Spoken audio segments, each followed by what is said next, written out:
கிருஷ்ணதேவராயரோட அரண்மனையில் ஒரு நாளைக்கு ஒரு வாக்குவாதம் வந்துச்சு. அங்கே இருக்கிற அமைச்சர்கள் எல்லாரும் இந்த உலகத்திலேயே எந்த விலங்கு புத்திசாலியானது, சமத்தானது, சொன்ன சொல் கேட்கக்கூடியதுன்னு வாதித்தாங்க. கடைசியில் பூனை தான் சிறந்த வீட்டு விலங்குன்னு முடிவு பண்ணாங்க.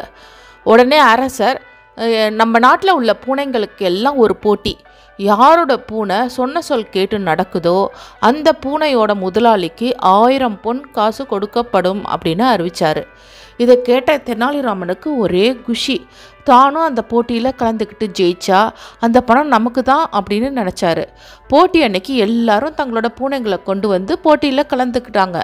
போட்டி தொடங்கினோடனே முதலமைச்சர் எல்லா பூனைக்கும் தட்டில் பால் வைப்போம், எந்த பூனை நான் சொல்கிறதுக்கு முன்னாடி பாலை குடிக்கிறதோ அது தோல்வியான பூனை அப்படின்னு சொன்னார். அந்த மாதிரியே எல்லா பூனைக்கும் அன்றைக்கி கொண்டு பாலை தட்டில் வச்சாங்க.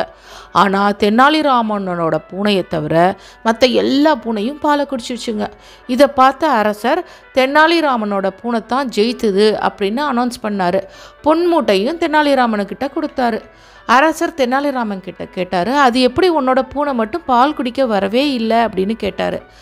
அதுக்கு தெனாலிராமன், அரசே, ஒரு நாள் பூனைக்கு நான் சூடான பால் கொண்டு வந்து வச்சேன்.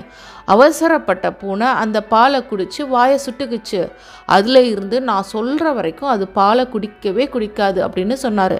தெனாலிராமன் பூனையை பால் குடிக்க பழக்கப்படுத்திய விதத்தை எல்லாரும் பாராட்டினாங்க. இதுலேருந்து என்ன தெரியுதுன்னா, நம்ம புத்திசாலித்தனத்தை யூஸ் பண்ணினா நம்ம எங்கேயுமே ஜெயிக்கலாம்.